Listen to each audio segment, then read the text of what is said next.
Course मार्च में battery लगी नहीं चल रही? नहीं नहीं चल रही है। नहीं चल रही।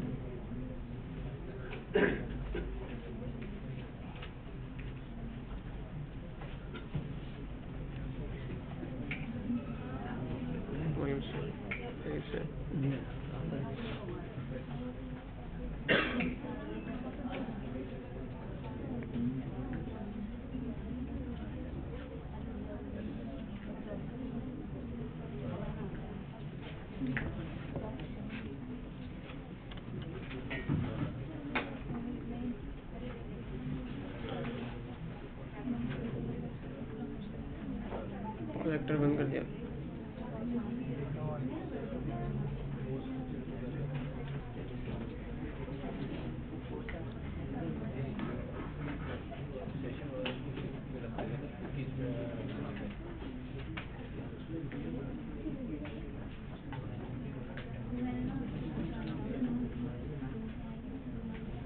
नहीं है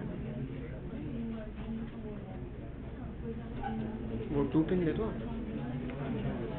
नहीं आ रही? नहीं 2 पिन दे देंगे।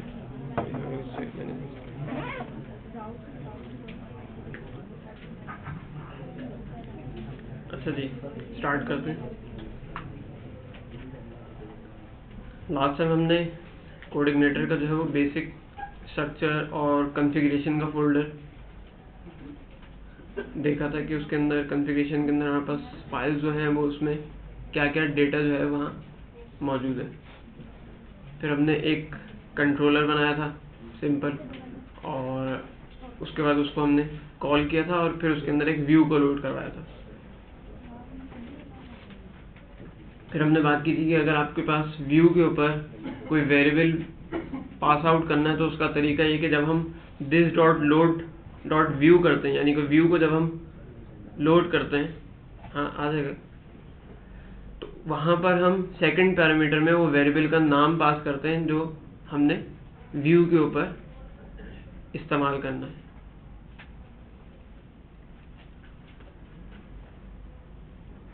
बैटरी भी नहीं है।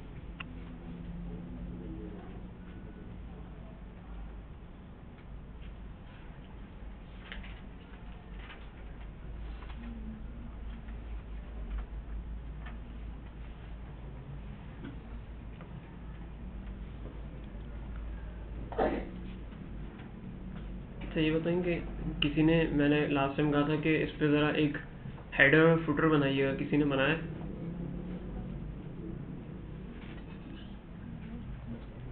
अच्छा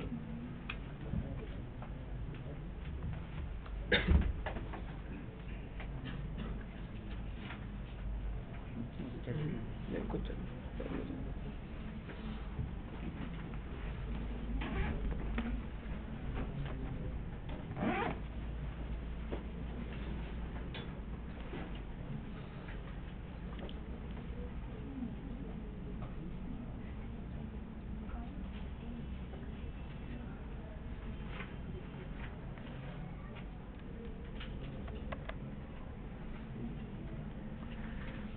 ये हमने लास्ट टाइम एक वेरिएबल बनाया था सिंपल, एक एरे बनाया था, और उसके अंदर हमने बात की थी कि जो हम की इस एरे के अंदर यहाँ डिफाइन करेंगे, तो जब इस वेरिएबल को, इस एरे को हम व्यू के ऊपर पास करेंगे, व्यू पे पास करने के लिए हमने कहा था कि इसका सेकंड पैरामीटर उस एरे का नाम होगा, यानी कि जो वैल्यूज हमें व्यू के ऊपर सेंड करनी है उसके लिए हमें एक एरे बनाना होगा, और एरे की कीज के आगे वैल्यूज रखी जाएंगी, आइदर वैल्यूज हो या पूरा पूरा एरे हो। उसके बाद जब हम इसको व्यू पे इस्तेमाल करेंगे, हमारे पास व्यू का फोल्डर था, उसमें हमने एक व्यू बनाया था। व्यू के ऊपर हमारे पास जो हमने की रखी थी यहाँ पर, उस एरे की जो हमने पास किया था, एग्जैक्टली डॉलर उस की के नाम से आपको वो वेरिएबल आपके व्यू पर एक्सेसिबल होगा। यहाँ तक हमने बात की, ठीक है। अच्छा, आज हम इससे आगे चलते हैं कि अब मज़ीद इसमें हम मॉडल को किस तरह से इनकॉर्पोरेट करेंगे और जो इसकी लाइब्रेरीज हैं उसको किस तरह से इसके साथ यूज़ किया जाएगा।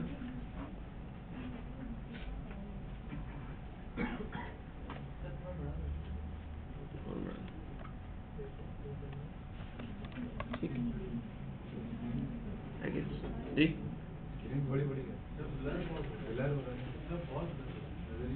दोबारा लुकमान को बुला।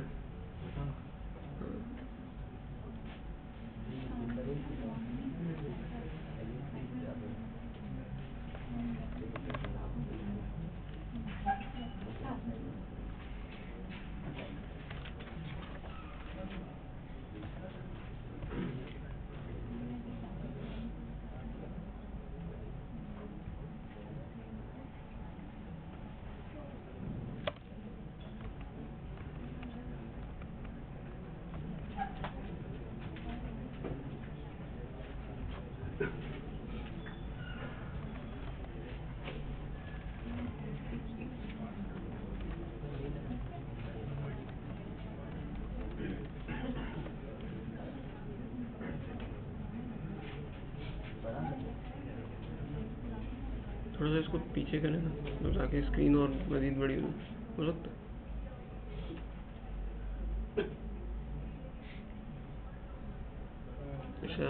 जी वो फिर और नजर नहीं आएगा, वाइट है ये अभी थी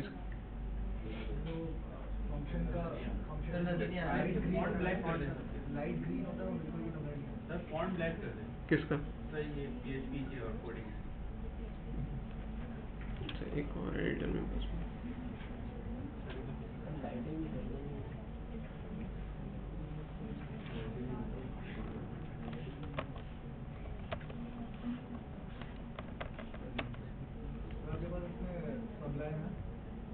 एक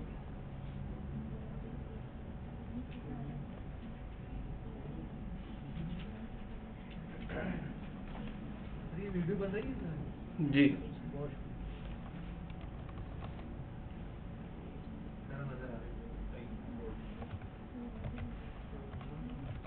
नहीं अभी ये चेंज रहेगा PHP से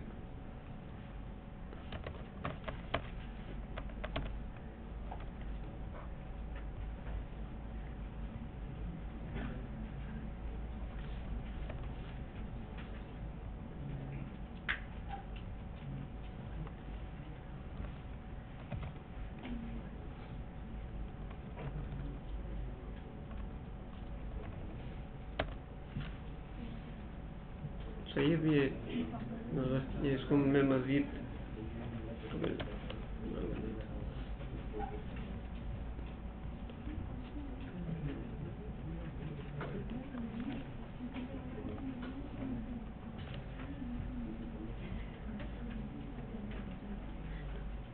अब ठीक है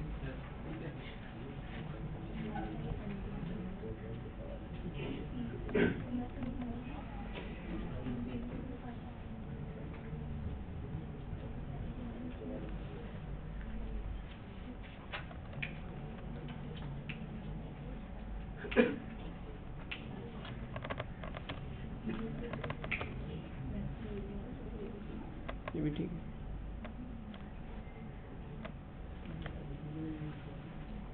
ठीक है मेरे ख्याल है सही है सबको क्लियर है।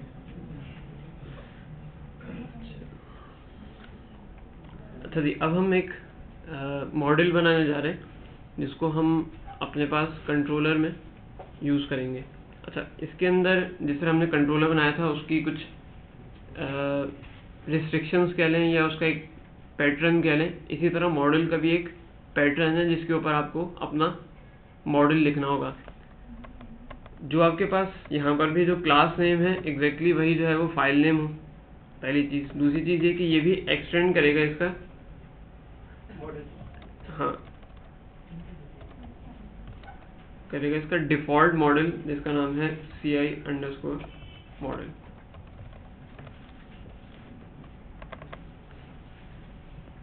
ठीक है और इसके बाद इसके अंदर भी एक अदद कंस्ट्रक्टर लिखा जाएगा।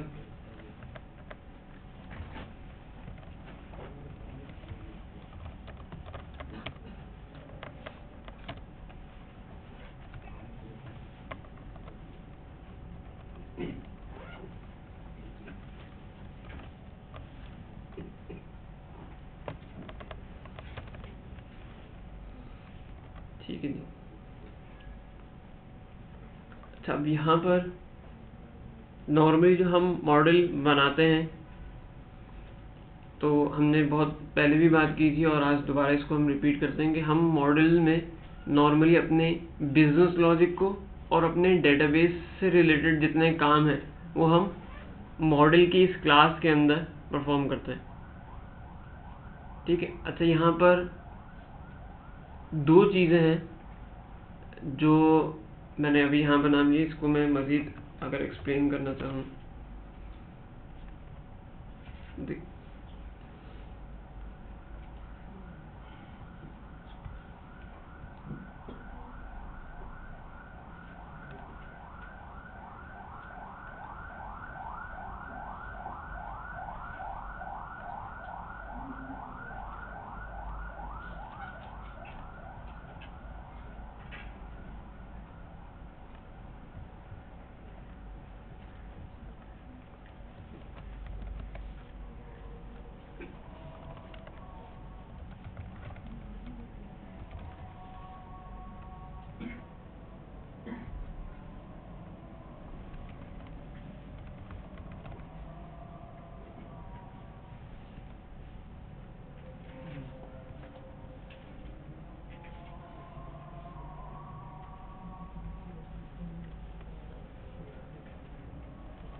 अच्छा, ये एक नॉर्मली हमारे पास होता ही है कि एप्लीकेशंस के अंदर हमने अभी तक 3 लेयर्स हम बात कर रहे थे कि हमारे पास 3 लेयर होती हैं, एक मॉडल की, एक कंट्रोलर की और एक व्यू की।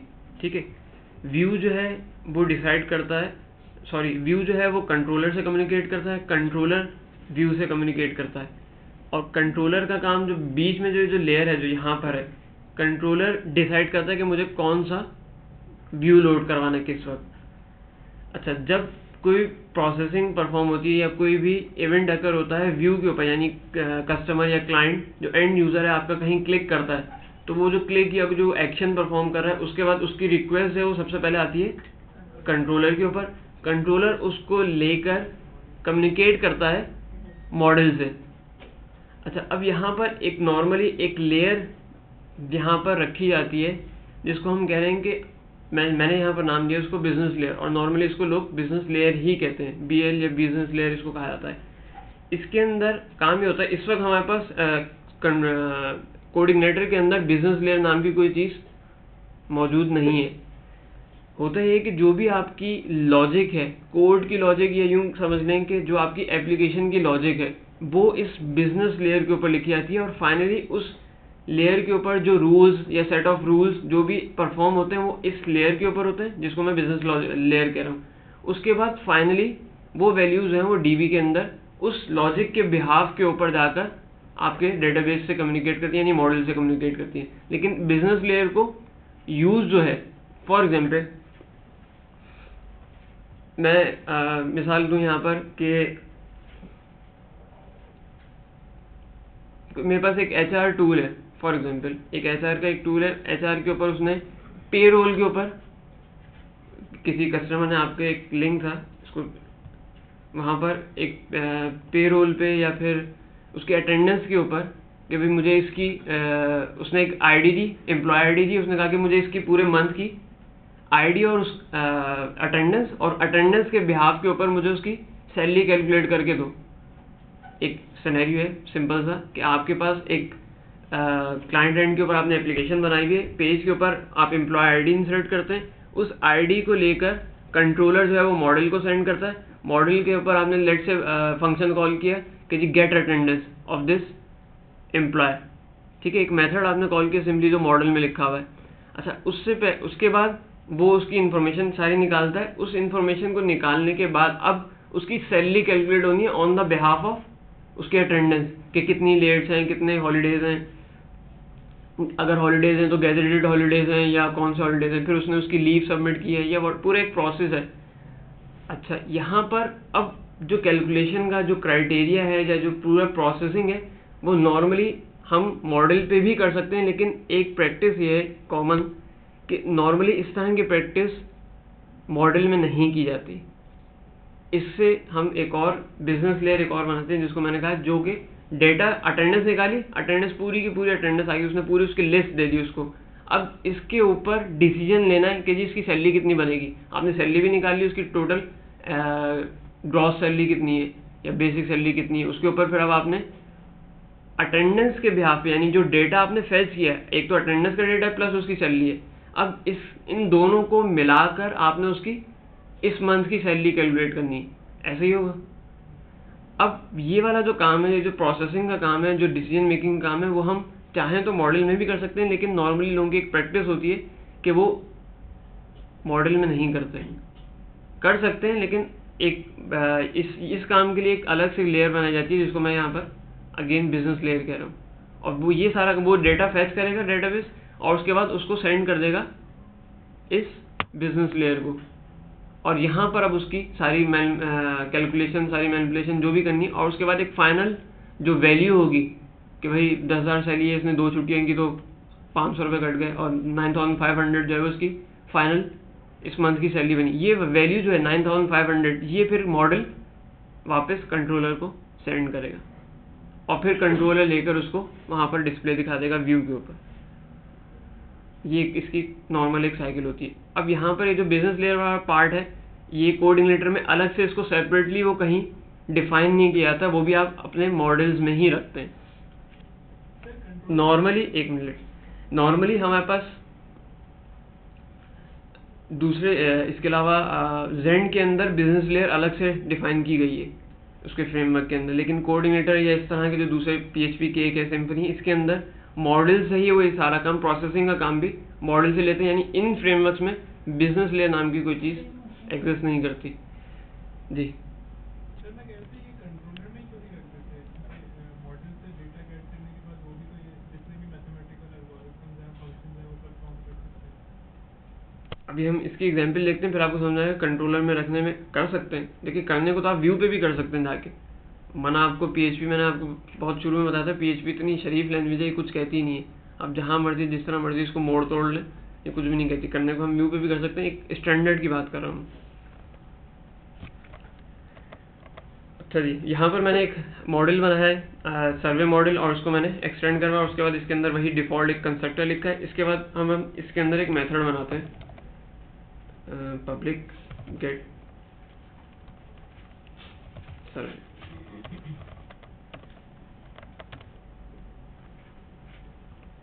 अच्छा जी, अब यहाँ पर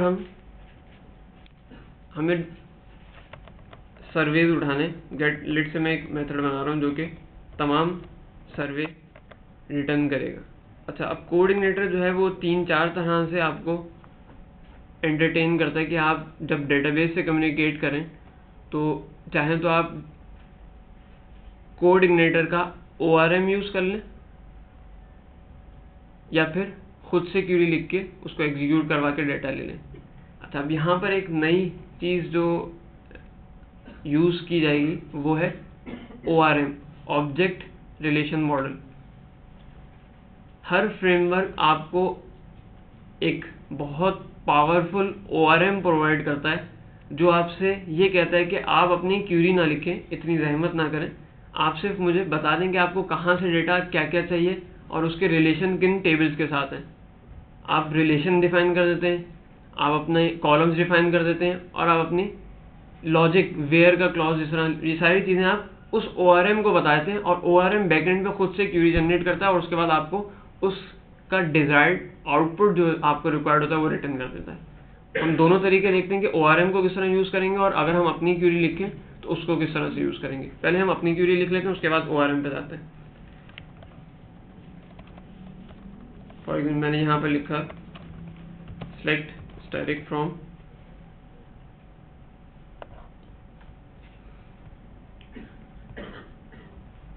सर, तो ये मैं पहले डेटाबेस देख लूँ कॉन्फ़िगरेशन के अंदर।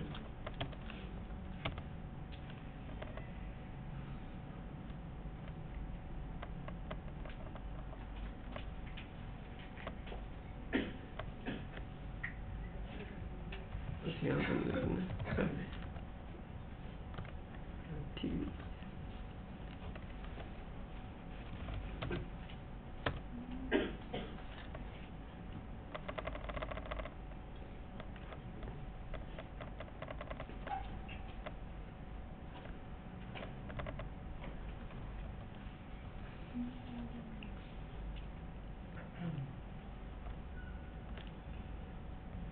अच्छा, अब हमने ऑटो लोड के अंदर जब हमने अपनी डिफ़ॉल्ट, जब मैंने आपसे कहा था कि जब हम एप्लीकेशन इनिशिएट करेंगे तो हमें कौन कौन सी लाइब्रेरीज जो हैं वो फर्स्ट इंस्टेंस पे, यानी पहले ही उस अक्रंस पे जो है वो हमें लाइब्रेरीज लोड करवानी है, तो हमने ऑटो लोड के अंदर डिफाइन किया था कि हमें कौन सी लाइब्रेरी चाहिए। हमने वहाँ पर डेटाबेस लिख दिया था, और ये भी मैंने आपको बताया था कि जितनी लाइब्रेरीज इसके अंदर मौजूद हैं उन सब की लिस्ट जो है वो आपको इसकी डॉक्यूमेंटेशन में मिल जाएगी। अब मुझे इस क्यूरी को एग्जीक्यूट कराना है। हमारे पास एक ऑब्जेक्ट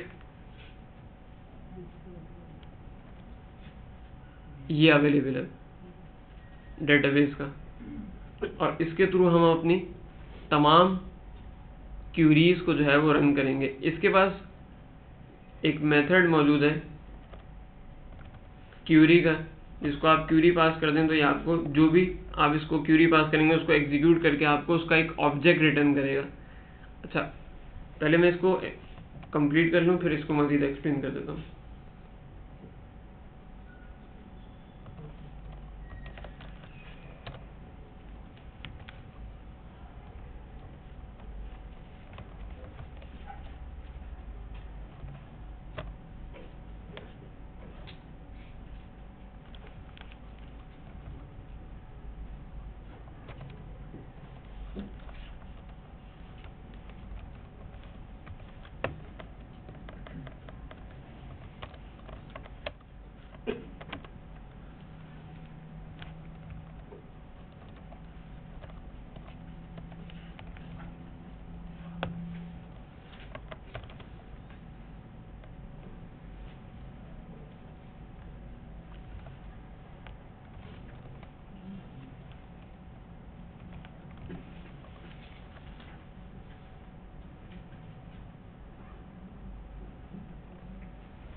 अच्छा, ये इसका कोड है किसी भी क्यूरी को एग्जीक्यूट करने के पहले आप क्यूरी एग्जीक्यूट करेंगे, उसके बाद वो एक आपको ऑब्जेक्ट रिटर्न करेगा।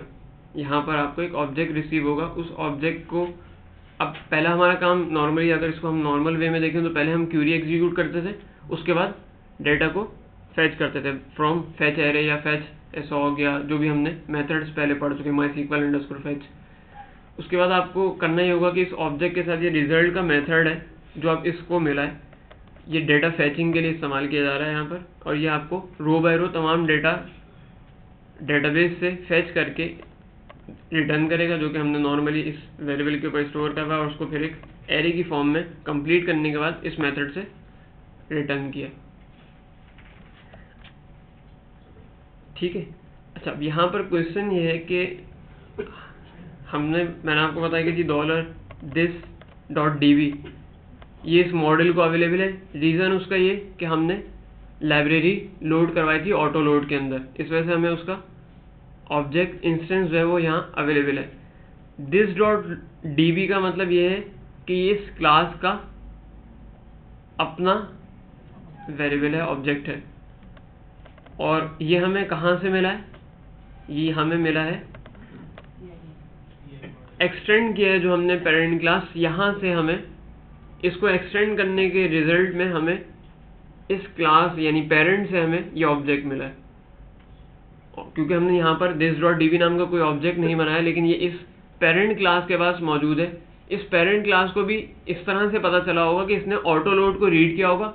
वहाँ पर हमने जो जो लाइब्रेरीज फर्स्ट इंस्टेंस में लोड करवाई थी वो तमाम की तमाम उस फर्स्ट इंस्टेंस के ऊपर लोड हुई थी, उनका ऑब्जेक्ट बना था और वो ऑब्जेक्ट इस CI मॉडल के पास यानी ये जो पेरेंट क्लास है इसके पास मौजूद है। और जब हमने इसको एक्सटेंड किया तो जो चीज़ें इसके पास मौजूद है वो तमाम की तमाम इस इस चाइल्ड क्लास को एक्सेसिबल है। और इसकी चाइल्ड क्लास कौन सी है? जो हमने यहाँ पर इस सर्वे मॉडल के नाम से बनाई।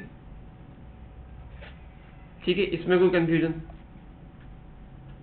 कोई सवाल है यही पूछ लें, क्योंकि आगे मजीद हम मुश्किल की तरफ जाएंगे। जी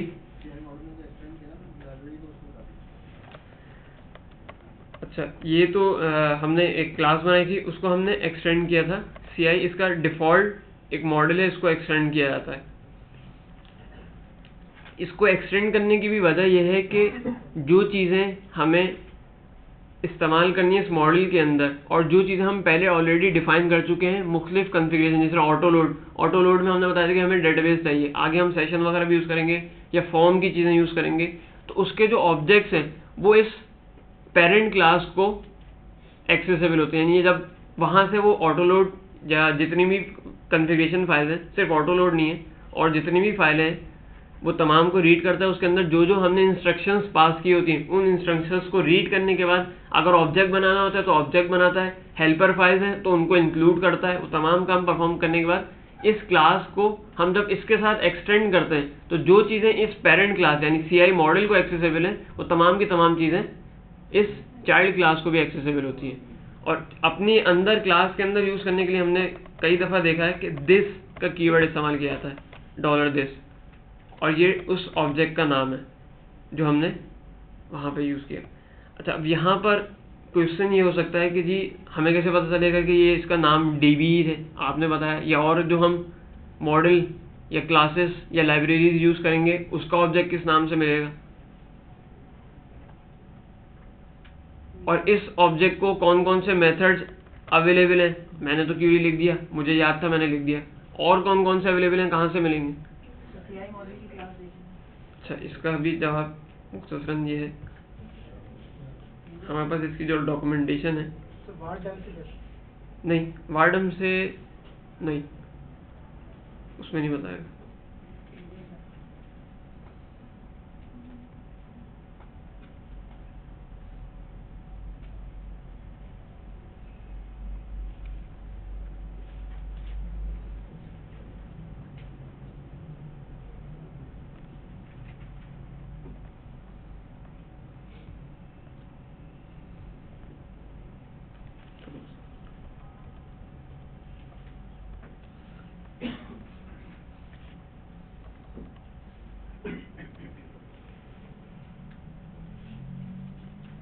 नजर आ रहा है?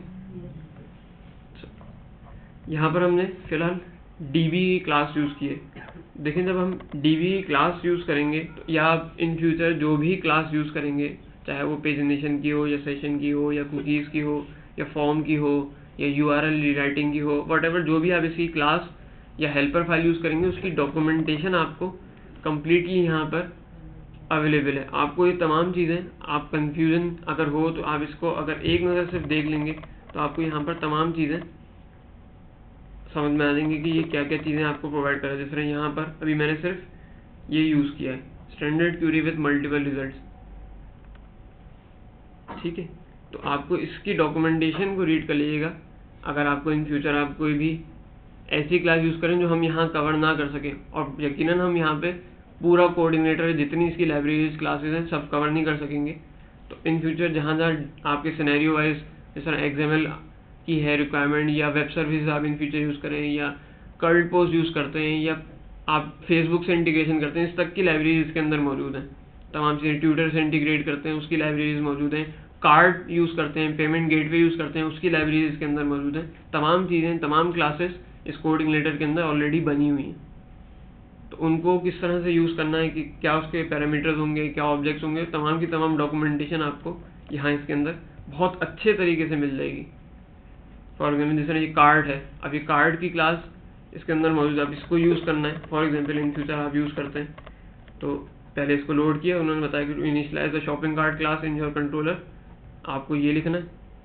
ये तमाम चीज़ें स्टेप बाय स्टेप इसने बहुत अच्छे तरीके से डिफाइन की हुई है। इसकी डॉक्यूमेंटेशन तमाम कंपैरेटिवली और जेंड और इसकी डॉक्यूमेंटेशन बहुत अच्छी है। मतलब इसको पढ़ के बहुत आराम से आसानी से जो है आप तमाम चीज़ें समझ सकते हैं।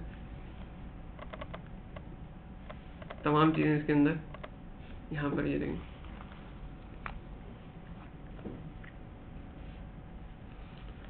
बहरहाल वापस चलते हैं हम अपने कोड की तरफ।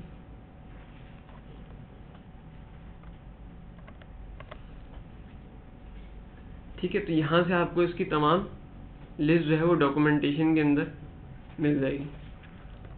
कुछ चीज़ें जो बहुत कॉमन है और जो इसका टिपिकल फ्लो है उसको हम यहाँ पे देख लेते हैं। अच्छा, अब ये एक मेरे पास मेथड बन गया और मैंने इसको उसके अंदर एक क्यूरी लिखी, क्यूरी को एग्जीक्यूट कर लिया। उसके बाद अब मैंने इसमें से रिकॉर्ड्स को फेच भी कर लिया और अब यहाँ से ये रिकॉर्ड्स जो है वो रिटर्न हो रहे हैं। अब मुझे इस मॉडल को यूज़ करना है और मॉडल के मेथड को कॉल करना है और उसके बाद इसका जो रिजल्ट आया है उसको यूज़ करना है। वापस हम चलते हैं अपने कंट्रोलर में। लास्ट में हमने कंट्रोलर बनाया था, कंट्रोलर का नाम था जो फाइल नेम था। उसके बाद इसको एक्सटेंड किया था हमने CI कंट्रोलर से। उसके बाद हमने इसमें एक मेथड बनाया था जो मैंने आपसे कहा था कि इसका डिफ़ॉल्ट मेथड होगा। सब यहाँ पर हम एक नया तजर्बा करते हैं।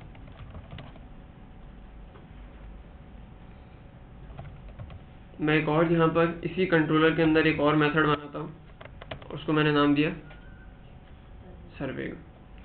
और यहाँ पे मैं लिखता हूँ this dot load dot model. ठीक है जी, और इसको मैं नाम देता हूँ सर्वे मॉडल।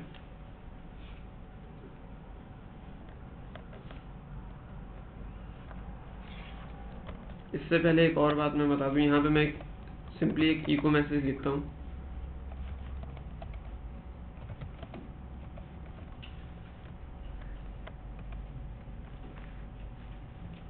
हमने बात की थी कि जब हम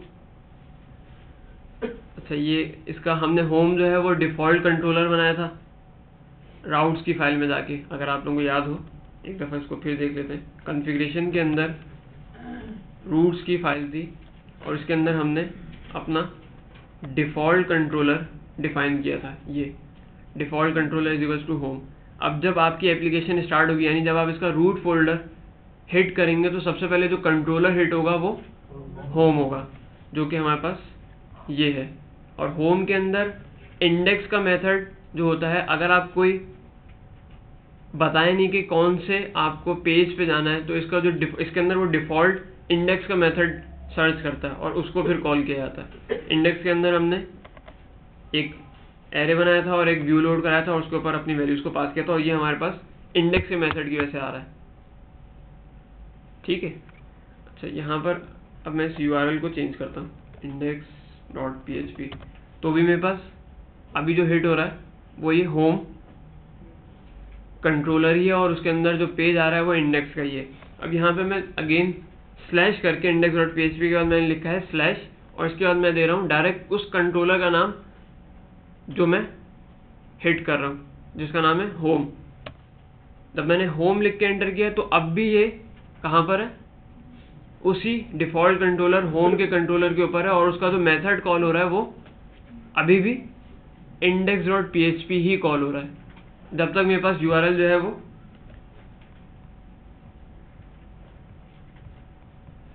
ये है, अभी मैंने यहाँ तक URL लिखा है, यानी कि अगर मैं ये URL लिखूं तो भी सेम है,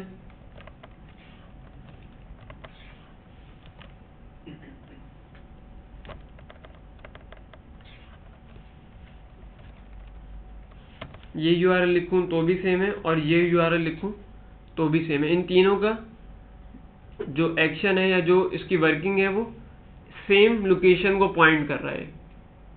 क्यों?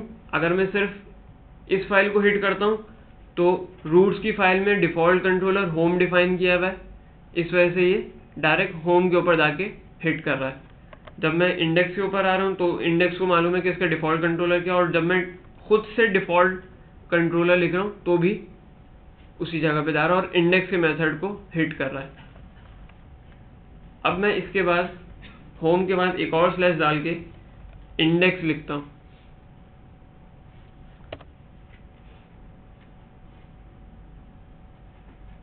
अच्छा, ये चलेगा नहीं, हाँ बस यहाँ पे हमने दूसरा मेथड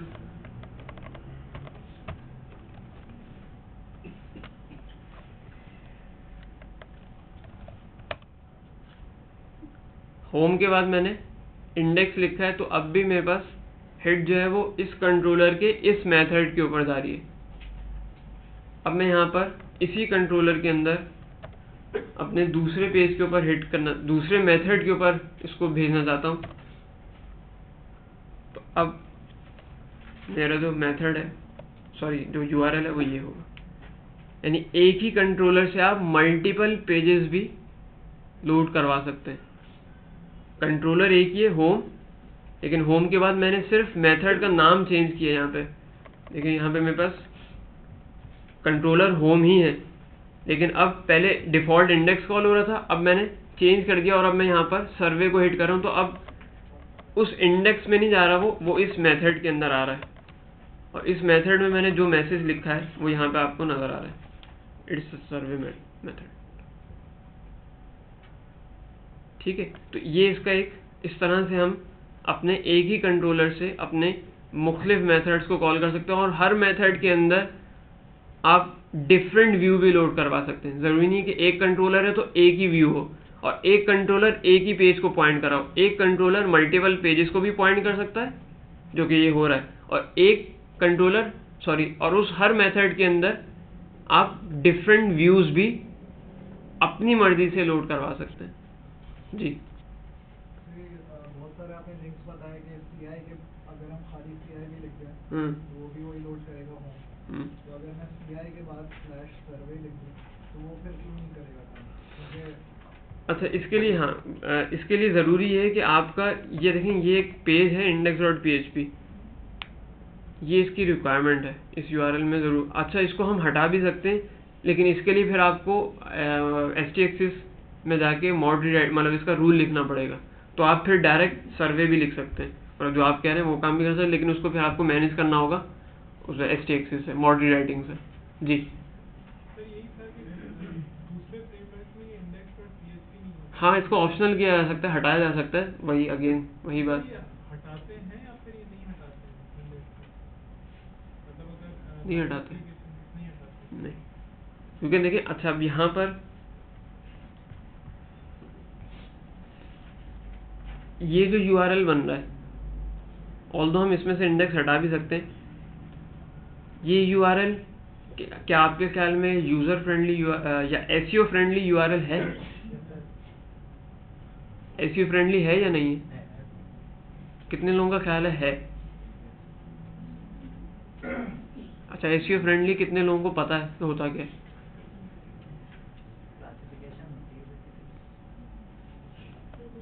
अच्छा, ये SEO फ्रेंडली बाबर नहीं है, SEO फ्रेंडली URL है ये।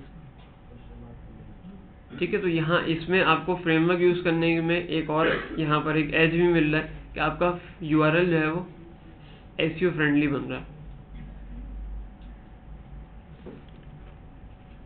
इसको मज़ीद आप और इसमें से index.php सब चीज़ें आपके अपने कंट्रोल में, आप मॉड रीराइटिंग करके यहाँ से index.php को भी रिमूव कर सकते हैं। इवन इसको भी रिमूव किया जा सकता है, और इसके एंड में .htm भी लगाया जा सकता है, सब चीज़ें हो सकती हैं। ठीक है, यहाँ तक बात क्लियर है कि अब हमने एक कंट्रोलर के अंदर एक और मेथड बना लिया है और अब हम URL से उसको डायरेक्ट हिट कर सकते हैं। सेम कंट्रोलर के ऊपर दूसरे मेथड को हम हिट कर रहे हैं। एक ही कंट्रोलर में मल्टीपल फंक्शंस में हर फंक्शन में अलग-अलग व्यूज दे सकते हैं, चाहे तो आप सेम कर लें। अच्छा, अब वापस हम अपने इस मॉडल की तरफ आते हैं। यहाँ पर हमने मॉडल को लोड करवाया, उसके बाद अब हमें उस मॉडल के अंदर इस मेथड को कॉल करना है जो हमने गेट ऑल सर्विस के नाम से बनाया।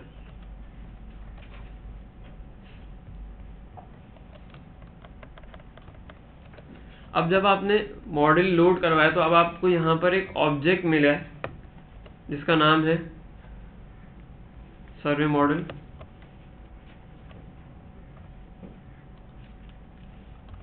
जो कि अगेन इसी क्लास का ऑब्जेक्ट है। तो जब आप इस मॉडल को आप यूज करेंगे तो दिस डॉट मॉडल नेम और उसके बाद उसके जितने मेथड्स आपने उस मॉडल के अंदर डिफाइन किए, अगर तो वो प्राइवेट नहीं है तो तमाम के तमाम इस तरह से कॉल होंगे। ठीक है, और हमने वहां से डेटा रिटर्न करवाया तो यहाँ पर आपको रिजल्ट रिसीव होगा। हम इसको फिलहाल यहाँ पर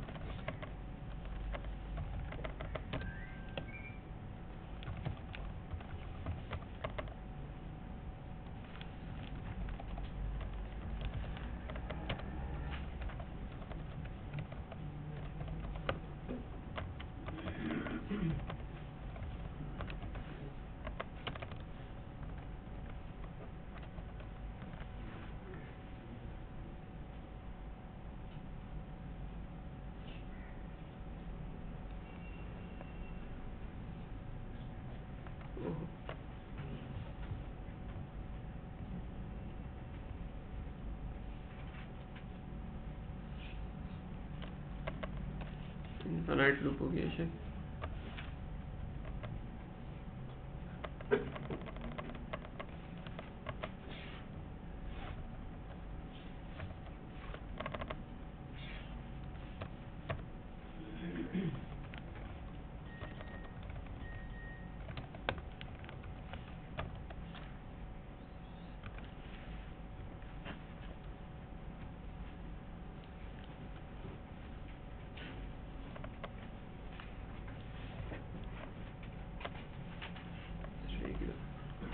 अच्छा, यहाँ पे सिर्फ एक ही दफ़ा कॉल करेंगे, उसको लूप में नहीं देंगे। वो इनफाइनाइट लूप हो गया था तो इस वजह से वो फर्स्ट टाइम नहीं चला। तो यहाँ पर इसने इस DB को इस SQL को एग्जीक्यूट किया। डेटाबेस आपके पास कनेक्शन की कॉन्फ़िगरेशन आप database.php जो कि कॉन्फ़िग के अंदर थी उसको डिफाइन कर चुके थे। लाइब्रेरी जो है हम ऑटो लोड की कॉन्फ़िगरेशन के अंदर इंक्लूड कर चुके थे। तो वहाँ से आपको डेटाबेस का ऑब्जेक्ट मिला। यहाँ पर आपने इसकी क्यूरी लिख कर उसको एग्जीक्यूट करने के बाद उसका डेटा को फेच किया यहाँ पर, और यहाँ से इसको मॉडल से रिटर्न करवाया जो कि रिसीव होगा आपके इस कंट्रोलर के ऊपर। इस जगह पर हमने पहले सर्वे मॉडल को इंक्लूड किया, यानी कि उसको लोड किया this dot load dot model, और उसके बाद मॉडल का नाम।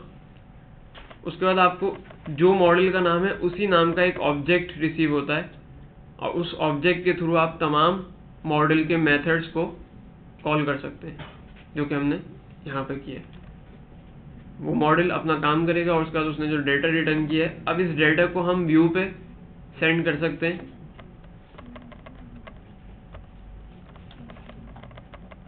मैं यहाँ पर एक एरे बना लेता हूँ और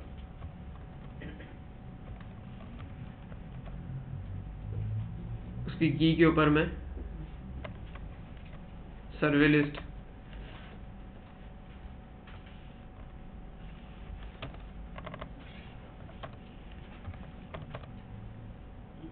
यहाँ पे मैं दिस डॉट लोड व्यू करता हूँ और सर्वे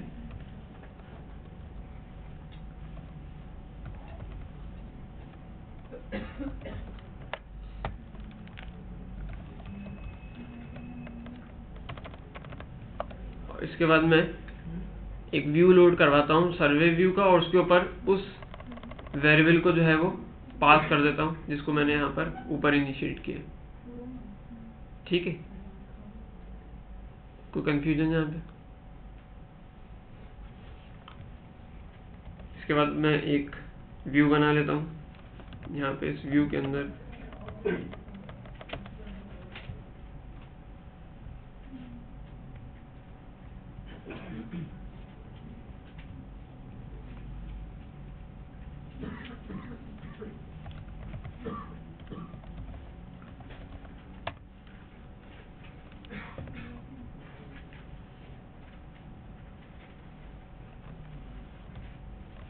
इंक्लूड करता हूँ मैं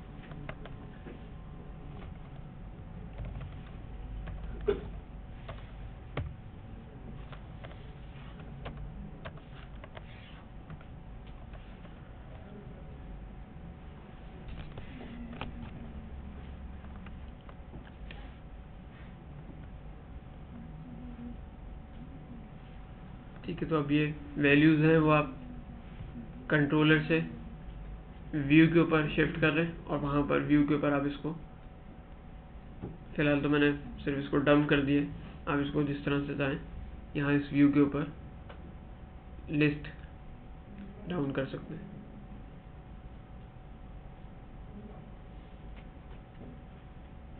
ठीक है जी। अभी व्यू का जन्म जो लिखा है वो लिखा है। कुछ सन्नाटा महसूस हो रहा है मुझे, ज़्यादा लोग शायद सो रहे हैं या सर्दी ज़्यादा लग रही है, गर्मी लग रही है। एसी खुलवा लें, पंखा उंखा खोल लें। भाई ये क्लियर है? अगर किसी को कोई क्वेश्चन है इसमें तो पूछ लीजिए, या बिल्कुल समझ में नहीं? जी, आपने प्रिंटर में इसको रिजल्ट क्यों नहीं लिखा है? रिजल्ट मिलेगा नहीं यहाँ पे, क्योंकि देखिए एरे तो वही जाएगा ना उसके। नहीं, एरे वो जाता है, लेकिन इसके बीच सिर्फ जब जा रहा होता है, ये जो व्यू का जो मेथड है ये बीच में होशियारी करता है, रिजल्ट को गायब कर देता है। जो की है सिर्फ उस नाम से वेरिएबल वहाँ पे असाइन करता है। लेकिन यहाँ पे पास कर रहे होता तो एरे का नाम आगे कॉमा करके। हाँ, यहाँ पे जो भी आप फाइनल बनाते हैं, जितने वेरिएबल्स, जितनी लिस्टिंग, जितने वैल्यूज आपको व्यू के ऊपर सेंड करनी है, आप एक नॉर्मल में डेटा के नाम से एक वेरिएबल बनाते हैं, फाइनली उसको सेंड करते हैं। तो जो इसकी कीज होंगी एग्जैक्टली उस नाम के वेरिएबल्स आपको व्यू पे अवेलेबल होंगे। दिस डॉट ये डॉलर डेटा एक्सेसिबल नहीं होगा। अच्छा, एक और ये बात पूछनी थी कि आप ये जो एक्सटेंड कराते हैं, आप इसमें CI_ करके कंट्रोलर या मॉडल व्यू करते हैं। मैं जो एक पढ़ रहा था एक जगह, तो उसमें CI नहीं लिखा था, CI नहीं लिखा। पुराना है उसमें, पुरानी उसमें 1.7 1.8 तक जो है वो ये था। अभी इसका ये है, यानी ये अभी सपोर्ट नहीं करेगा उसे? नहीं करेगा। दोनों करेंगे, दोनों कोड चलेंगे। ये अभी वैसे 2.4 है या 3 है गालिबन, इसका मुझे पता नहीं कंफर्म के चलता नहीं चलता, चला के देख लेते हैं। मॉडल में से अगर मैं लेट से CI रिमूव कर दूं,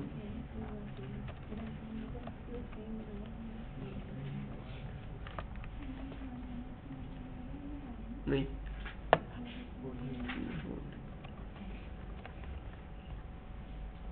ठीक है।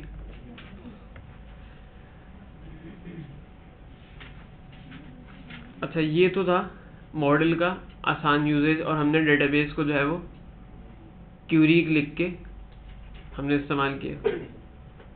अब हम कोड इग्निटर का ORM यूज़ करते हैं, और उसके बाद अपनी लॉजिक्स को और तमाम चीज़ों को ORM के थ्रू चला के देखते हैं कि इसको किस तरह से यूज़ करेंगे। अच्छा, इससे पहले ORM से पहले एक सवाल ये है कि हमारे पास, ज़रा इधर गौर से देख लीजिए क्योंकि ये आप लोग बाद में परेशान होंगे।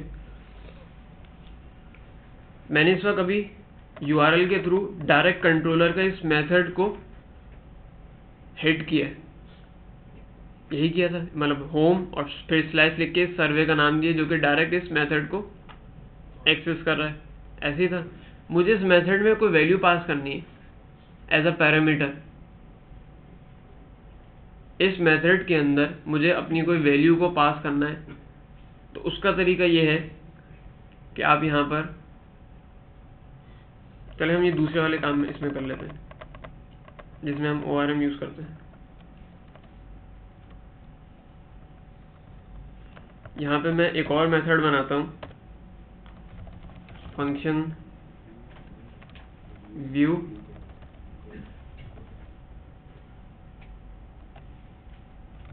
सर्वे, और यहाँ पे मैं एक ID लिखता हूँ जो कि इसका, अब जो ID सर्वे की पास की जाएगी पर्टिकुलरली सिर्फ उसके रिकॉर्ड्स हम यहाँ पे डिस्प्ले करवा लेते हैं, और यहाँ पर हम ORM को भी यूज़ कर लेते हैं। अगेन आपको यहाँ पर मॉडल को यूज़ करना है, मॉडल को लोड करना है, तो हम यहाँ पर इस मॉडल को अगेन लोड करते हैं यहाँ पे। उसके बाद आपको दिस डॉट सर्वे मॉडल का ऑब्जेक्ट मिला है। इसके बाद हम मेथड यहाँ पे बनाते हैं एक गेट सर्वे डिटेल। इसको हम एक सर्वे की ID पास करेंगे और ये उसके ऊपर हमें रिकॉर्ड जो है वो रिटर्न करेगा। इस मेथड को हम कॉल करेंगे अपने कंट्रोलर से। इसको हमने एक वैल्यू जो है वो पास करनी है जो हमें इस कंट्रोलर को रिसीव होगी। ये कंट्रोलर है और इसका हमने पैरामीटर दिया है, इसको हमें वैल्यू होगी कहीं और से पास, और वो हम वैल्यू यहाँ पर रिसीव करने के बाद पहले उस पर कुछ चेक्स लगाते हैं। लेट से मैं लगाता हूँ, मुझे ID चाहिए तो मैं int val लगाता हूँ और उसके बाद इस ID को यहाँ पे पास कर देता हूँ। इससे पहले हम यहाँ पे इसको echo करवा के चेक कर लेते हैं, और मैं यहाँ पे फिलहाल die लिख देता हूँ। ठीक है, अब इस कंट्रोलर को व्यू सर्वे को, कंट्रोलर के अंदर जो व्यू सर्वे का मेथड है, इसको मैंने एक इनपुट वैल्यू पास करनी है। वैल्यू पास करने का तरीका यह है कि जिस तरह हमने URL लिखा है, होम यानी आपका कंट्रोलर का नाम, उसके बाद उस मेथड का नाम, मेथड के बाद अगर आपको उस मेथड को कोई वैल्यू पास करनी है, स्लैश और वैल्यू, तो जो वैल्यू मैं ऊपर URL में स्लैश के बाद पास कर रहा हूँ वो उस मेथड को एज अ इनपुट रिसीव हो जाएगी। यानी ये जो 5 की वैल्यू जो मैंने URL में, मैं URL भी आपको दिखा दूँ जिन लोगों को नज़र नहीं आ रहा, मैंने URL ये बनाया है। ये लोकल होस्ट शुरू में से रिमूव कर देता हूँ ताकि रीड कर सकें आप लोग। URL अब मेरा ये है index.php/home, होम जो है आपका कंट्रोलर है, उसके बाद उस मेथड का नाम, और उसके बाद अगर उस मेथड को आपने एज अ इनपुट कोई वैल्यू पास करनी है तो आप स्लैश करके वो वैल्यू दे दें। ठीक है, ये एक बात क्लियर है। अगर एक से ज़्यादा वैल्यू पास करनी है तो स्लैश करके दूसरी वैल्यू पास कर दीजिए। जितनी 100 वैल्यूज़ हैं तो स्लैशेस डालते हैं और उसके बाद उसकी वैल्यूज़ को सेंड करते हैं, और वो सीक्वेंस के अंदर जिस सीक्वेंस में आप वैल्यूज़ देंगे उसी सीक्वेंस में उसके वेरिएबल्स के ऊपर, जिस तरह मेथड की एक सीक्वेंस होती है, जो वैल्यू आप जहाँ पास करें उसी के ऊपर वो वैल्यू रिसीव होगी। तो वहाँ उसी सीक्वेंस में जिस सीक्वेंस से यहाँ देंगे उसी सीक्वेंस में मेथड जो है वो रिसीव करेगा। जी, ये जो अगर हम इसे गेट मेथड से करें, गेट कौन सा? ग्लोबल वेरिएबल नहीं मिलेगा, ये बैकएंड पे अपनी कुछ और काम करता है और वैल्यूज है वो गेट से नहीं देगा आपको। अगर हम मॉडल से कंट्रोलर पे आ रही है ना वैल्यू, डेटाबेस से कंट्रोलर की तरफ आएगी, जो भी हम आईडी उठाएंगे वो वहीं से डेटाबेस से उठाएंगे ना, तो वहाँ से उठाते वक्त हम लोग अगर गेट करके यहाँ पे आईडी को गेट कर लें वो यूआरएल में ऐड कर देगा उसे। हाँ वो अलग बात है कि स्लैश नहीं लगाएगा, वो एम्परसेंड से उसे सेपरेट करेगा मल्टीपल वैल्यूज को, लेकिन गेट में आ तो जाएगी वैल्यू। अगर हाँ क्वेश्चन मार्क करके देते हैं तो फिर गेट में आ जाएगी, लेकिन स्लैश करके देते हैं तो फिर गेट में नहीं आएगी, फिर उसके मेथड में रिसीव होगी। मतलब अगर आप इसको, ये मेरे पास कंट्रोलर का नाम था, अब यहाँ पर आप क्वेश्चन मार्क करके और ID = 5 लिखते हैं, ठीक है, तो अब ये गेट करके आ जाएगी। गेट करके गेट ID, यानी कि अब जब आपको रिसीव करना होगा इसको तो गेट अंडरस्कोर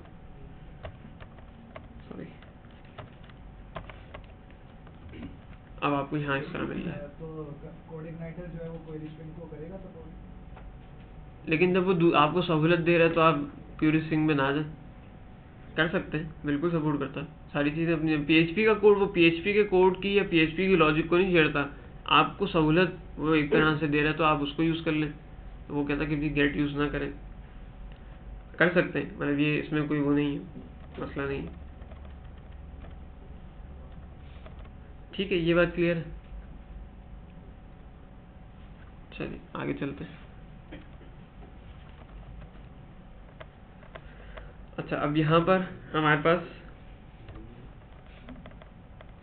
जो वैल्यू हमने सेंड की थी वो इस मेथड के अंदर रिसीव हो गई। इस वैल्यू को हमने दोबारा वही मॉडल जो अभी हमने इंक्लूड किया था उसी मॉडल को दोबारा इंक्लूड किया, उसका नेक्स्ट मेथड हमने कॉल किया और उसमें हमने एक वैल्यू पास की जो कि हमें इनपुट पैरामीटर URL से रिसीव हुई है। अब हम यहाँ पर सर्वे के अंदर अब इसका ORM यूज़ करते हैं। पहले तो हमने क्यूरी लिखी थी, क्यूरी लिखने को हम दोबारा यहाँ पर क्यूरी भी लिख सकते हैं। पहले हम क्यूरी लिखते हैं फिर उसको ORM में कन्वर्ट करते हैं। Select survey from survey where column name के ID,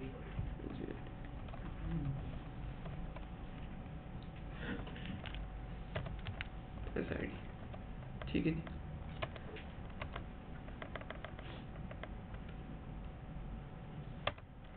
ये मेरे पास क्यूरी है, इसको हम इसके कोड इग्नाइटर के ORM से आप इस्तेमाल करते हैं। इसको मैं साइलेंट कर देता हूँ फिलहाल।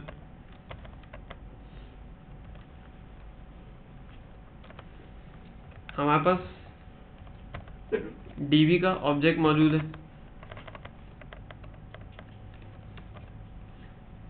कौन कौन से कॉलम उठाने, तमाम कॉलम्स उठाने। तो DB के पास एक और मेथड मौजूद है सिलेक्ट का, इसमें हम अपने कॉलम डिफाइन करेंगे कि जी मुझे कितने कॉलम्स उठाने। मैंने लिख दिया स्टैटिक, स्टैटिक मीन्स तमाम। पर्टिकुलरली आप यहाँ पे कॉमा सेपरेट करके जिस तरह नॉर्मली क्यूरी में लिखा जाता है अपने कॉलम्स भी डिफाइन कर सकते हैं। मैं यहाँ पे फिलहाल 2 उठा देता हूँ। उसके बाद ये कॉलम्स कहाँ से लेने वो हम बाद में। इसके बाद आपके पास वेयर की कंडीशन है, दिस .db वेयर। अब वेयर के अंदर आप एक एरे बनाएं और जितनी आपकी लॉजिक्स हैं, जितनी आपकी कंडीशंस हैं जो वेयर में देनी है वो तमाम की तमाम आप इसके अंदर कॉमा सेपरेट करके दे दें एक एरे की फॉर्म में। इस तरह मेरे पास एक कंडीशन ये है कि इसकी आईडी जो है वो ये होनी चाहिए। लेट से यहाँ पे एक और कंडीशन मैं रख देता हूँ,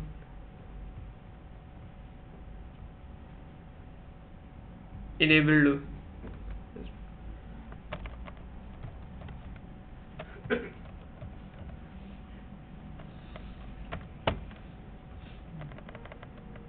तो ये आपने वेयर का एक एरे बना के जितनी आपकी वेयर की कंडीशंस हैं, यानी वेयर SBID वर्सेस दिस, और इसका मतलब जो अब मैंने यहाँ पे 2 कंडीशंस लिख दी हैं, इसका मतलब ये है कि and SB score enabled is equals to 1।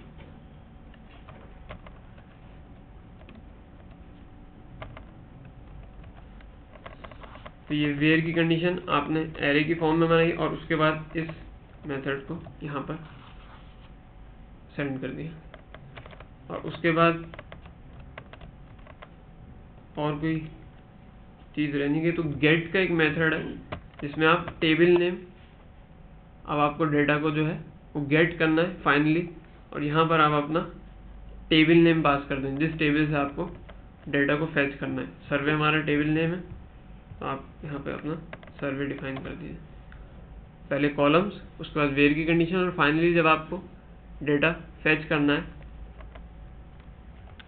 तो this dot db dot gate, और उसमें आप टेबल का नाम लिख दीजिए। अगेन ये आपको वही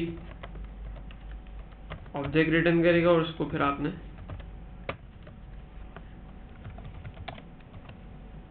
रिजल्ट से डेटा को तमाम को फैच करना है।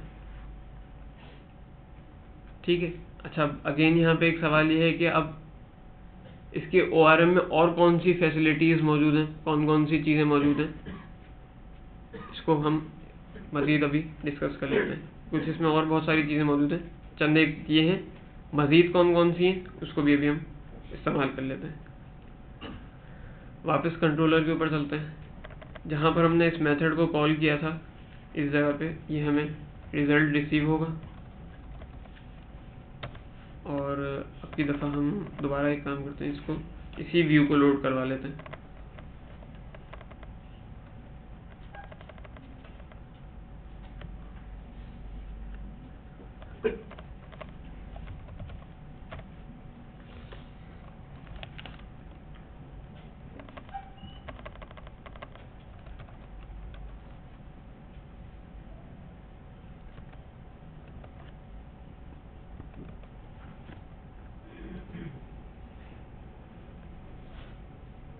ठीक है, तो ये आपके पास दूसरा तरीका जो है वो इसके ORM को यूज़ करके इस तरह से आप डेटा को फैच कर सकते हैं और ये आपके पास रिजल्ट भी आ रहा है।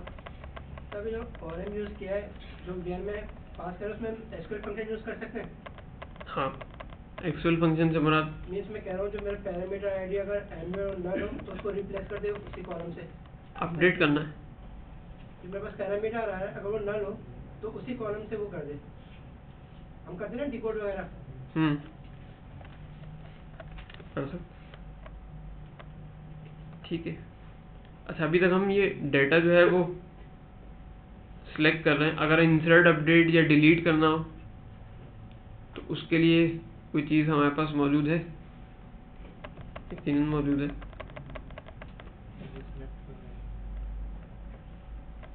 इसमें कोई कंफ्यूजन है, कुछ सवाल है तो पूछ लीजिए। SQL फंक्शन कहाँ पे लगाएंगे? वेयर की कंडीशन के साथ लगाएंगे? मसलन तो जैसे init कैप है या मैक्सिमम चाहिए, कॉलम इनिट कैप तो आप किसके साथ यूज़ करेंगे? तो किसी भी जो डेटा में फैच होकर आ रहा है तो उसके साथ मैक्सिमम जैसे है, मैक्सिमम ऑफ दिस कॉलम है तो column सिलेक्ट में देंगे। फॉर एग्जांपल मुझे IDs का सम चाहिए, सम ऑफ SB IDs।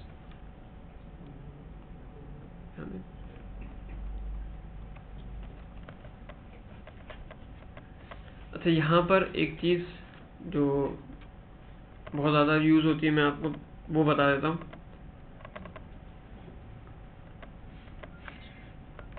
हमने कॉलम्स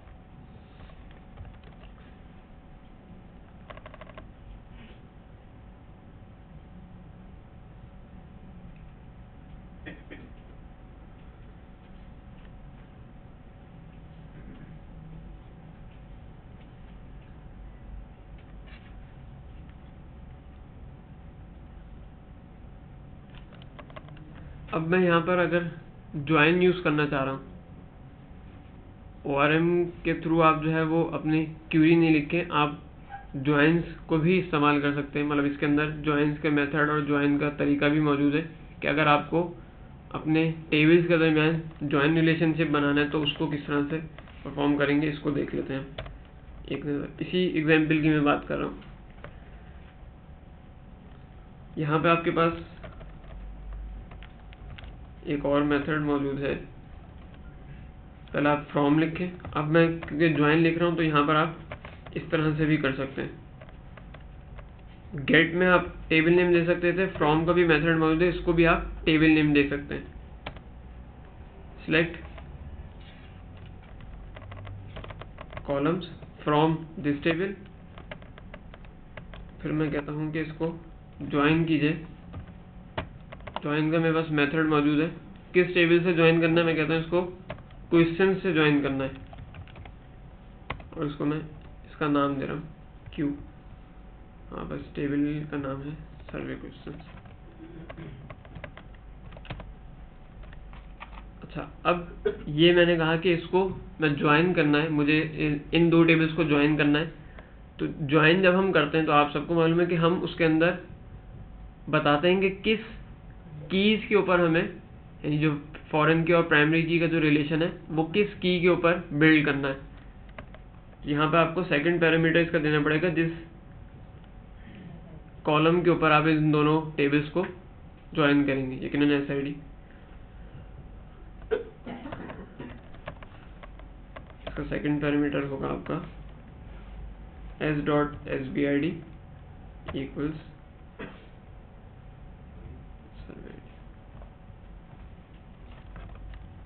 क्वेश्चन की सर्वे आईडी, ये इसका सेकंड पैरामीटर होगा। और उसके बाद आपकी वेयर की कंडीशन नॉर्मल जिस तरह हमने पहले लिखी थी उसी तरह से फिर आपने उसको वेयर के कॉलम में पास किया, सॉरी मेथड में पास किया। पहले कॉलम सेलेक्ट किया, उसके बाद फ्रॉम टेबल बताया, उसके बाद अपने ज्वाइन बताया। ये तमाम चीज़ें हम इसके ORM से यूज़ करेंगे। क्यूरी नहीं लिख रहे, क्यूरी भी लिख सकते हैं, लेकिन अगर हम इसका ORM यूज़ करें तो ORM के अंदर सिलेक्ट का मेथड भी मौजूद है, फ्रॉम का मेथड भी मौजूद है, ज्वाइन भी मौजूद है, लिमिट भी मौजूद है, ऑर्डर बाय भी मौजूद है, ग्रुप बाय भी मौजूद है। सब चीज़ें इसके अंदर मौजूद हैं, सिर्फ आपको उनको कॉल करना और यूज़ करना है। फ्रॉम और गेट सेम काम करेगा? नहीं, फ्रॉम और सेम गेट सेम काम नहीं करेगा। अब आपने तमाम ये क्यूरी आपकी कंप्लीट हो गई, आपने ज्वाइन बता दिया, रिलेशन बता दिया, वेयर की कंडीशन बता दी।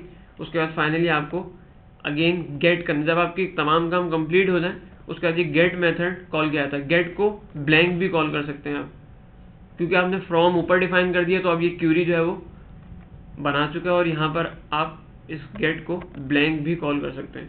पहले भी कर सकते थे, लेकिन पहले हमने शॉर्टकट किया था, यहाँ पे हमने डायरेक्ट टेबल का नाम दे दिया था। ठीक है जरूरी है गेट मेथड? जी, ज़रूरी है, क्यूरी ये एग्जीक्यूट करता है।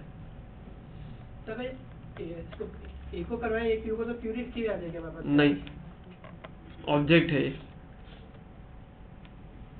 ऑब्जेक्ट मिलेगा।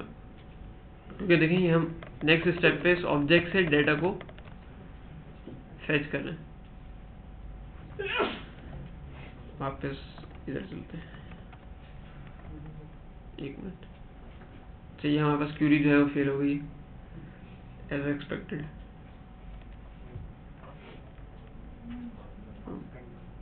जी, अच्छा, इस क्यूरी को डिबग करें। ये जब हमारे पास क्यूरी फेल हो, जिस तरह ये मेरे पास इस क्यूरी के अंदर कोई मसला है, ये क्यूरी जो है वो किसी वजह से फेल हुई है, और क्यूरी उसने डायरेक्ट यहाँ पे प्रिंट कर दिया कि ये इस क्यूरी में वेयर के क्लॉज में कहीं मसला है। अच्छा, ये क्यूरी देखें इसने बैकएंड पे खुद जनरेट की है, लेकिन इसमें कोई पार्ट्स एरर है यकीनन अभी, जिस वजह से ये एग्जीक्यूट नहीं है। इसको हम डिबग कर लेते हैं। सेलेक्ट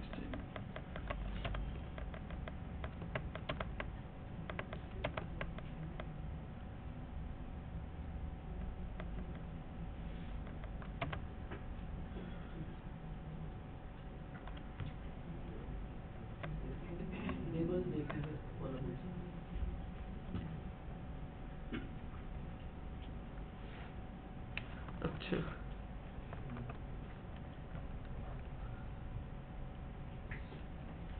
s डॉट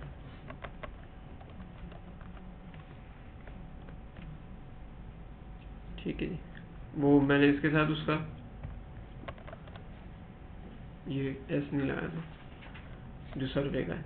अच्छा, यहाँ पे भी कोई क्यूरी मैच नहीं हुई आपके पास, मतलब कोई डेटा जो है वो मैच नहीं हुआ। किसी और पे देखते हैं, शायद वो डेटा, हाँ इस पे डेटा मौजूद है, तो ये आपके पास डेटा जो है इस तरह से है।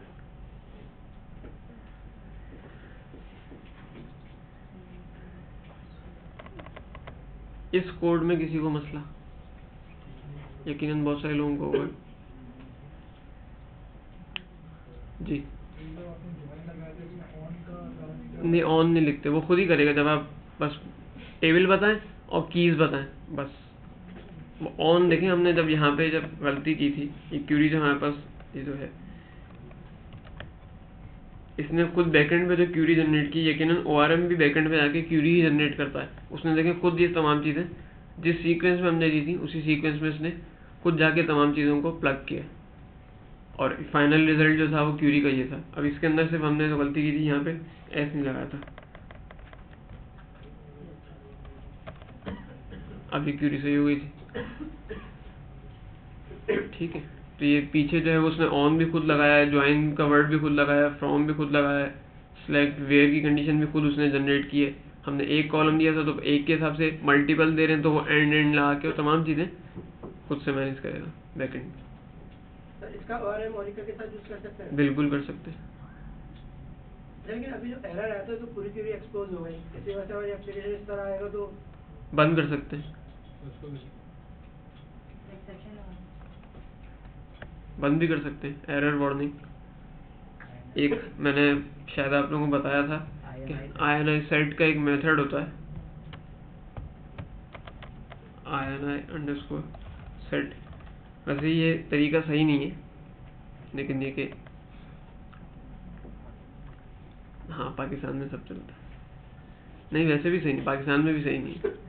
इसके थ्रू आप ये एरर्स होते हैं, एरर्स का एक फ्लैग होता है, ऑल एरर्स होता है गालिबन, या एरर ऑल होता है, ऑल एरर्स होता है। इसको आप हाँ और 0 ऑफ, तो ये जितने भी एरर्स वार्निंग है सब बंद कर देगा। अब आपकी एप्लीकेशन में पीछे जो मर्जी होता रहे, वो फ्रंट पे दिखाएगा ही नहीं, पता ही नहीं चलेगा क्या हो रहा है क्या नहीं हो रहा। लेकिन ये तरीका सही नहीं है। कस्टमर पेज भी बन जाता है, वो भी हाल है। नहीं, मैं एक बता रहा हूँ कि अगर इस तरह के शोर शराबे को आपने बंद करना, आप चाहते हैं कि भाई आंखें बंद कर लो अपने एरर्स के ऊपर, तो आप INI ऑल एरर्स को ऑफ कर दें, लाइव पे कर दें। लेकिन आप लाइव से लोकल से कोड उठा के लाइव पे ही भेजेंगे ना, तो फिर आप क्या फ़ायदा आपके कोड लिखने का ऐसा कि जिसमें लाइव पे जाके इस तरह के मसले मसाइल हैं और आपको आंखें बंद करनी पड़े।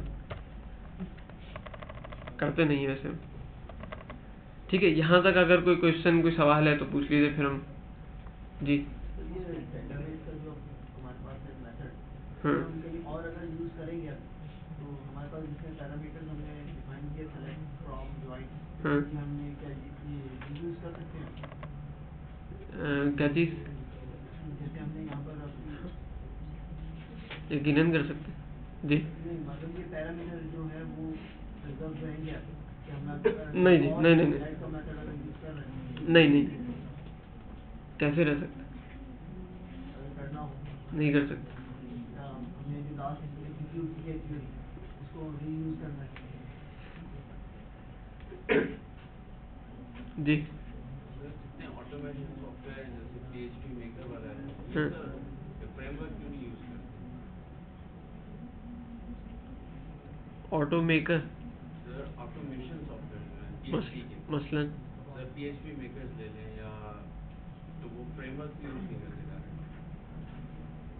सर वो पता नहीं। जनरल कोड में ही फॉलो करते हैं जैसे मालूम नहीं है। क्योंकि एक PHP मेकर एक सॉफ्टवेयर है जो SQL को पूरा उसमें सर्च क्यूरी से उसकी बना देता है, उसको कोड में जनरेट कर देता है। लेकिन जब आप उसके कोड को एडिट करने जाएं तो वो बिल्कुल सिंपल कोड यूज कर रहा होता है जो हमने फर्स्ट क्लासेस में पढ़ा, यानी कि बिल्कुल फ्लैट कोड, बिल्कुल रेड कोड है, यानी कि उसमें कुछ भी ऐसी चीज़ नहीं है जो फ्रेमवर्क से डिपेंडेंट हो या किसी देखिए फ्रेमवर्क की जहाँ तक बात है, फ्रेमवर्क जो है ये एक एडिशनल चीज़ है। हम बहुत शुरू में ये बात कर चुके हैं कि आपकी मर्ज़ी है, आप आइदर अपनी एप्लीकेशन को फ्लैट कोड से बनाएं या इस MVC से बनाएं। MVC से बनाते हैं तो ये कि आपको इस तरह की लाइब्रेरीज और ये चीज़ें और एक प्रॉपर कंट्रोल मिल जाता है। दूसरी चीज़ मैं आपको यहाँ पर एक और बताऊँ, अभी हम नेक्स्ट क्लास में या उससे नेक्स्ट क्लास में जब हम क्रॉस साइट स्क्रिप्टिंग पढ़ेंगे, ठीक है, तो क्या चीज़ होती है उसको हम थोड़ा सा डिटेल में भी डिस्कस करेंगे। क्रॉस साइट स्क्रिप्टिंग के अंदर जो चेक्स लगते हैं, बहुत सारे सिक्योरिटी चेक्स लगते हैं जो आप अपने एप्लीकेशन एंड पे लगाते हैं, ये फ्रेमवर्क ऑलरेडी उन तमाम चेक्स को खुद मैनेज कर रहा होता है। अब फ्रेमवर्क के अंदर आपको एडिशनल मतलब वो वाले जो काम है जो आपको अपनी एप्लीकेशन बनाते हुए अपनी एप्लीकेशन को सिक्योर करने के लिए करने थे, वो अब फ्रेमवर्क यूज़ करने की वजह से वो तमाम काम आपको इसके अंदर ऑलरेडी हुए हुए मिल रहे हैं। सिक्योरिटी मिल रही है, प्लस एक इसका एक जो फ्लो है ये आसान है, आपके लिए मैनेज करना आसान है, परफॉर्मेंस आपको अच्छी मिल रही है, तमाम चीज़ें आपके कंट्रोल में है। तो मतलब ये और लाइब्रेरीज आपको मिल रही हैं, आपकी डेवलपमेंट स्पीड जितनी फास्ट फ्रेमवर्क को यूज़ करने से होगी। आप एक फ्लैट कोड लिख के एक एप्लीकेशन कि यहीं पे आप तजर्बा कर लें, किसी को दें, एक डेवलपर को दें, उसको बोले कि जो तुम फ्लैट कोड खुद से लिखो, मतलब सारी चीज़ें A to Z, और मैं फ्रेमवर्क पे उसी एप्लीकेशन में बनाता हूँ। इवन वो छोटा सा एक ब्लॉग हो या कोई भी एक एप्लीकेशन हो, तो जहाँ पर वो 4 दिन की एफर्ट पुट करेगा, यहाँ पर आप शायद 1 से 1.5 दिन में या 2 दिन में बना लेंगे। तो आपका टाइम भी यहाँ पे बहुत ज़्यादा बचता है और आपको एक्स्ट्रा काम नहीं करने पड़ते। और फ्रेमवर्क यूज़ करने का जो मेरे हिसाब से जो मुझे लगता है जो सबसे बड़ा फ़ायदा है, ठीक है आप फ्लैट कोड में भी बहुत स्पीड से कोड लिख लें, दिन में आप 2 किलो कोड लिख लेंगे अपनी, लेकिन जो सबसे बड़ा जो मेरे हिसाब से मुझे लगता है जो बेनिफिट है वो ये है कि आपको सिक्योरिटी बहुत अच्छी मिलती है। मतलब सिक्योरिटी के जो एक्स्ट्रा काम हमें खुद से करने पड़ते हैं वो फ्रेमवर्क की वजह से आपको करने नहीं पड़ते। स्टैंडर्ड तो हम तबाह कर देते हैं, वो तो छोड़ दें।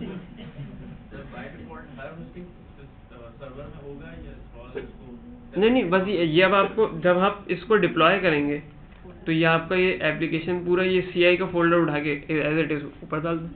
बिल्कुल, तो पूरा स्ट्रक्चर उठेगा।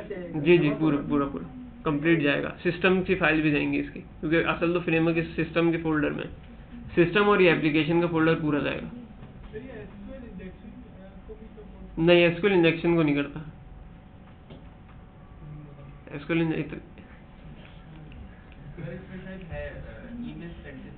फंक्शन बहुत है, कॉल तो यकीनन करने पड़ेंगे, लेकिन XSS के जो बहुत सारे काम हैं, फॉर्जरी है और सीसर्फ अटैक है, वो ये खुद से कंट्रोल कर लेता है। 2-3 कंट्रोल्स जो हैं, जो मेजर कंट्रोल वो हैं, थ्रेड्स हैं, वो ये खुद से कंट्रोल कर लेता है। जी इसको अगर हम लोग अपलोड करेंगे सर्वर पे तो साइज मैटर नहीं करेगा? नहीं, कितना सही है, 1 MB का है टोटल। और जो फ्लैट कोड लिखेगा उसका साइज कितना होगा? वो डिपेंड करता है कितना। अगर यही हो, वो तो ज़ाहिर है डिपेंड करता है। यही कोड अगर फ्लैट में लिखा जाता तो 1 MB नहीं, 256 तो 1 MB भी नहीं पहुंचता वो तो 256 हाँ, लेकिन ये इससे इतना कोई इशू होता नहीं है, कोई इशू नहीं है, इतना बड़ा इशू नहीं है। वैसे छोटी छोटी एप्लीकेशंस का कोड तो शायद आप बता देंगे 1 MB से, यहाँ मैंने GBs में कोड भी देखे, GBs में कोड भी देखे मैंने। जी हाँ, एप्लीकेशन पे भी डिपेंड करता है। अब 4 पेज की एप्लीकेशन है तो उसमें तो लाजमी तौर पे 1 MB का ही कोड होगा। वो खैर अगर 100 MB भी है तो भी कोई मसला नहीं है, क्योंकि देखिए हर वक्त पूरा कोड तो एग्जीक्यूट नहीं होना। जाहिर है तो कोई कस्टमर या क्लाइंट आएगा, वो 1-2 पेजेस पे हिट करेगा, 100 पेजेस पे हिट करेगा। अगर एक साइड है उसमें मिलियंस पेज हैं तो तमाम पेजेस तो नहीं देखेगा वो। जी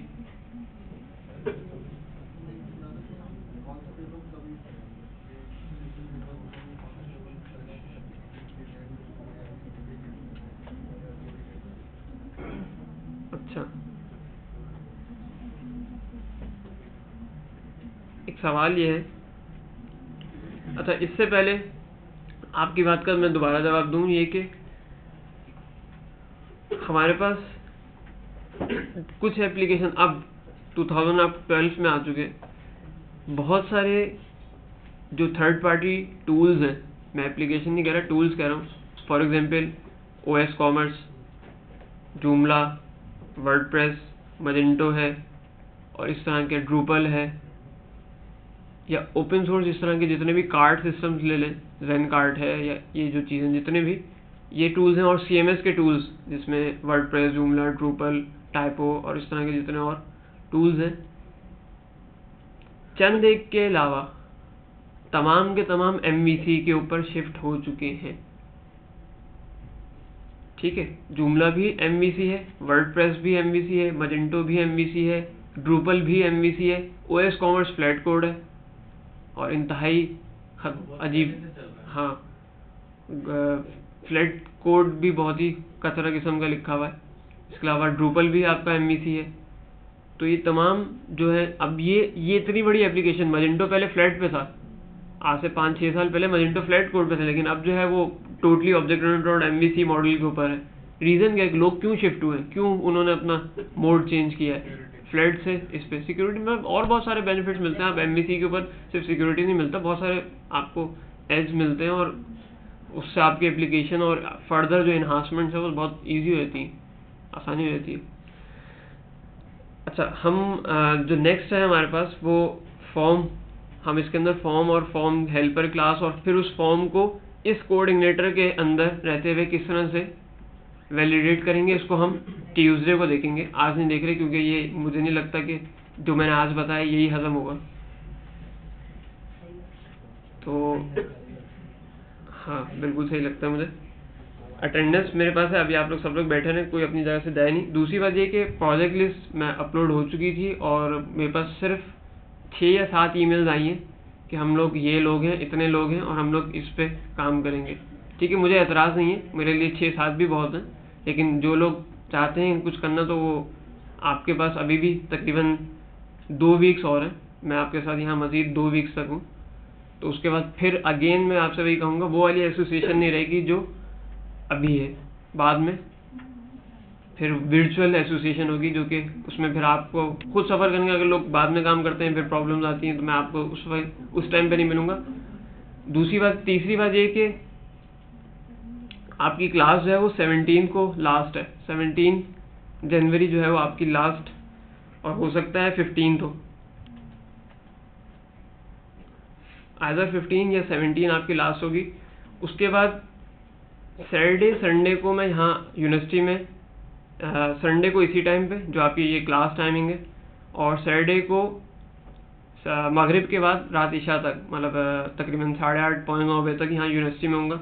तो अगर किसी को आना हो तो CEP के ऑफिस में आप मुझसे मिल सकते हैं, मतलब क्लास ख़त्म होने की। लेकिन ये ऑफ़र जो है वो सिर्फ 2 वीक्स तक के लिए, मतलब 17 के बाद 2 वीक्स तक मैं यहाँ पर अवेलेबल हूँगा। उसके बाद 1 महीने तक नहीं होगा, उसके बाद 1 महीने के बाद दोबारा यहाँ पे आपको नजर आऊँगा, ब्रेक के बाद। ठीक है, यहाँ तक अगेन कोई क्वेश्चन, कोई सवाल है तो पूछ लीजिए। ORM यूज करने फायदा, इससे पहले जो किया था वो तो 3 लाइनों में हो गया था काम।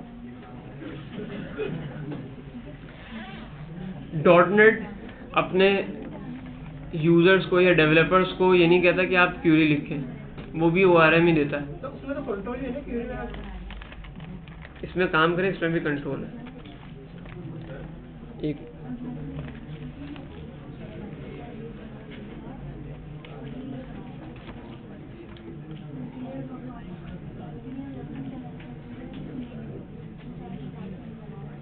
पेन दे दें।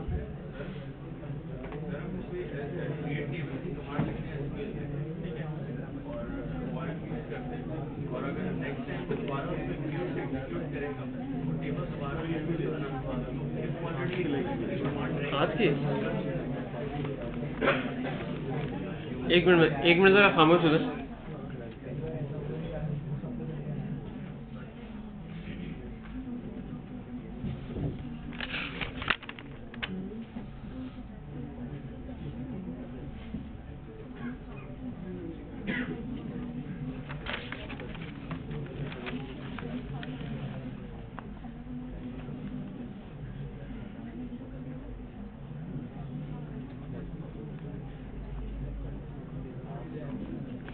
अटेंडेंस हो गई सबकी?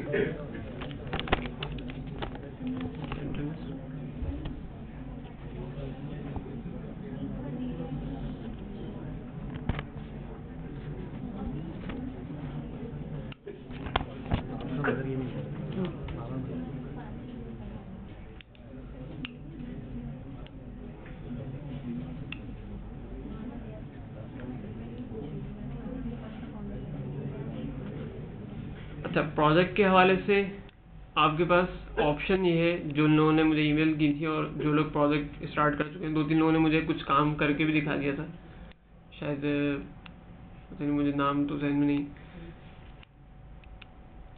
तो आपके पास ऑप्शन है, आप चाहें तो ये कोऑर्डिनेटर पे इसको काम को कर लें, चाहे तो आप अपना कोड लिख लें।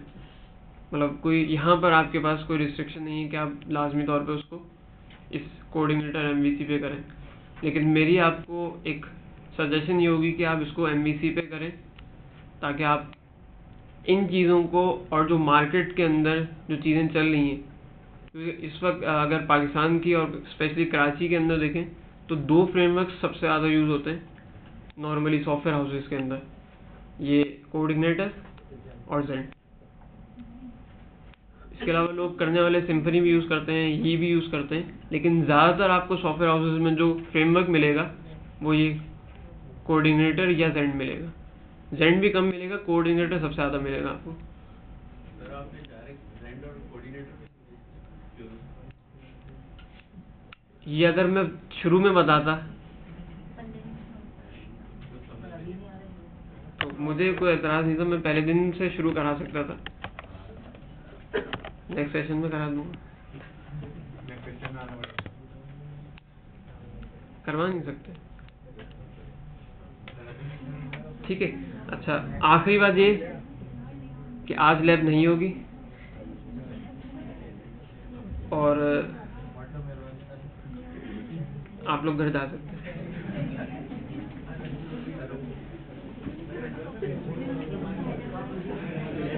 जल्दी से जाता हूँ, कॉपी कर दें जितने ऑडियो